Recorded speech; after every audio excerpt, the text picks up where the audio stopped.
Hey guys, Shinigami-san here to review episode 3 of Ranpo Kitan, Game of Laplace, and I am genuinely surprised of how much I like this series, honestly, because with this kind of genre of the horror and all the gore and stuff, I would have been turned off by this. I would have generally been like, it's a little bit too much, especially with the traps and everything. It weren't my kind of thing, but I've just been interested so much, and I think it's what got into me, and I realised it whilst I was watching this episode. For the past 3 episodes, what we've realised of Kobayashi, all the cases which they've investigated, and pardon me, all the people that are bad or they like committing murder and all of that, it hasn't been committing murder solely out of bloodlust. It hasn't been like committing all these like heinous crimes out of like negative emotions and that. And actually no, it's actually been more of the opposite. For example, in episode 1, which was episode 1, you can say, let's go actually to episode 2, because episode 2 is when the actual case was solved. So whereas in episode 2, the case was solved of murder, obviously, but we found out that murder was only for love, and that they wanted to be together forever, kind of thing. So obviously, these crimes which everyone's been committed, their reasons hasn't been out of, like, oh, I've hated him and I've been trying to kill him for years. No, it's not. It's the total opposite. For example, in this episode, the guy, he just wanted to, obviously his mentality was obviously warped unbelievably, but his reason was quite simple as well, and he just wanted a family. But I'm not saying what these guys have done is good. I'm just saying that it must have all started from a simple emotion, which then just got twisted and warped into stuff. And that's pretty much why I've been so interested in these characters, because all these characters have faults at heart, just like Kobayashi. How we do know he or she, whatever, he's a trap, pretty much, he is. And we find out even at the end of his episode, he just wants to stay in the girl's dress. So, yeah, if I dive into this episode, the pacing's picked up from the past couple of 2 episodes, because with the past couple of 2 episodes, it took them 2 episodes to solve the case, whereas this one, it was solved in it. And this episode caught me. I watched it twice. Maybe, I'm sorry if this review is actually quite late out, but I know it came out around 6 or something, but I watched it twice. I had to. 1, because first of all, it was an amazing episode. 2, I just had to rewatch it because I didn't even understand it that clearly. And amazing. It really is amazing. I don't care. At the end of this summer season of anime, I'm probably going to make a video about my thoughts of what I loved.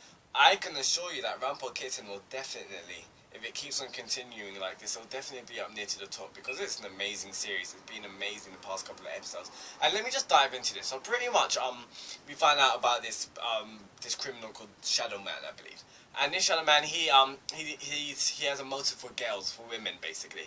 And at the start of the episode, the police officers think he's the one that's like kidnapping all these women, all these girls that are getting kidnapped. But that's not the case, because these girls, it's actually the total opposite. Shadow Man, he's become quite, he's become quite infamous with the news and all the police and everything, because before a kidnapping, he's always at the scene of the crime.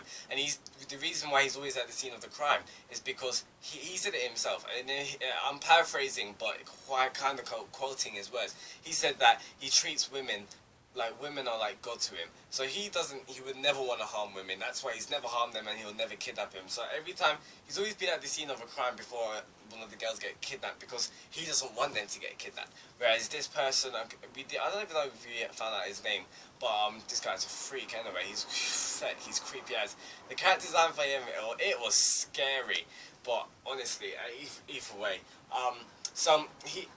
this guy, he actually dresses as Shadow Man, to try and lure in the girls so he can actually kidnap them. And he thinks by kidnapping these girls, he thinks those girls will become part of his family. So obviously it's very twisted. It's unbelievably twisted. That's what I thought would turn me off the series. But no, actually, what really interested me and what got me from the start was this little girl. And I believe she's called Sachiko or Sachiko. Sachiko, I can't remember. But I think it's Sachiko. And it's this girl that she's basically, her mother died at a young age. And we don't know when Shadow Man met her or whatever, but what I realised at the end of this episode, they formed a relationship. Obviously one of love, but not one of like it was more of like a paternal kind of relationship. Like Shadow Man looked to Sachiko like Sachiko was his daughter. That's what I believe. That's what I got from this episode, because the despair he went through was the feels were mad, and the OSTs was amazing. I felt literally so sad for Shadow Man. He was crying and everything. So let's just get into this backstory of Sashiko. It was a very sad backstory indeed. But what really caught my eye is how she was always smiling. She was always happy, and that's what I really liked of her character. Even though we won't see her again, obviously, because she's dead. But so basically, her mother dies at a very young age, and she contracts a disease which her mother also had. So I'm guessing it's obviously a genetic disease. And she's bedridden, so she's been in bed. We don't know how long, but obviously all she wants to go to is school. And all she can see out of her window is the changing seasons and the blossoms and stuff. And obviously it's very sad for her. And her dad her dad stops to see her. And this is what kind of pissed me off, because what kind of person would you would stop seeing your daughter even though it reminded you of the sadness that you went through with your wife? Even so, you still endure that, but I'm not even going to dive into that either way. But yes, he started disappearing until an older man used to come and visit her every day, asking how she was and everything. And this older man was actually Shadow Man. And I'm guessing this all started from when Shadow Man became when she wasn't ill, she gave some food to Shadow Man. This is what we saw at the start of the episode. And this is what I want to talk about Shadow Man's character. We see Shadow Man, he's got a paper bag over himself, which obviously conceals his identity. Then I started to think more about it, because the first time we saw Shadow Man in this episode, it was snowing. And I believe that snowing was obviously representing his, pardon me, I believe the snow was actually representing his loneliness, because the paper bag, obviously, which was concealing his identity, he obviously didn't want society to know who he was. He must have thought he was irrelevant to society and no one cared about him. That's why he was so shocked at the kindness that he was receiving from Sashiko. So obviously that's why a relationship started to form at that point in time, because he must have never experienced something like that, such kindness from a person. So obviously that's why he held so dear to his heart. Sorry, man, my words, jeez. That's obviously why he held her so near to his heart, because he obviously had strong feelings for her, like she was a daughter to him. And obviously it was really sad to see how he comes in and she finds her on a wall in cement and obviously pretty much dead. So it was obviously gruesome to see. So pretty much all what Shadow Man's been doing, because he doesn't want any of the girls to come to any harm, he's just been going around and trying to look for them, or trying to tell them to, I don't know, basically trying to divert them away, because he obviously knows the lead of this guy he's trying to get around, and he uses Kobayashi to lure out this kidnapper, and Kobayashi has to turn into a girl. Obviously, well, we know the voice actor is a woman, so obviously I don't know what's going to happen at the end of this series, but Kobayashi is just a strange character. He's a trap, we do know that.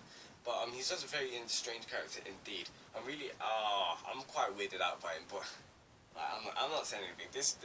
I'm still actually wild by this episode, because the feels were amazing. It was literally top notch.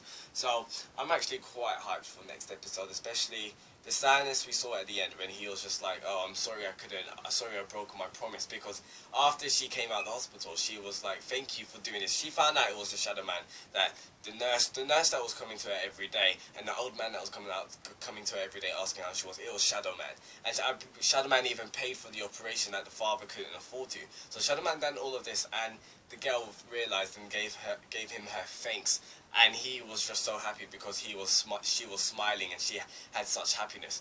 And when he found out that she was actually dead, he just lost it. He experienced utter despair. Even afterwards, when he went out, he was still crying. I felt the sadness with the violins and the OSTs. It was sad, man. It honestly was sad. But he kept going in, even when he was getting kicking. His ribs were breaking, obviously, possibly, and he was punching through and everything. It honestly was sad, but I was interested. This episode was amazing. It honestly was a really good episode. Now I'm hyped for the next episode. So this is Shinigami-san. So this is my review of Ranpo Kitan episode 3. Tell me your thoughts in the comments below. How did you find this episode? And are you hyped for next week? This is Shinigami-san. I'll see you next week for episode 4, and let's hope it's as amazing as this one was. So Shinigami-san, goodbye.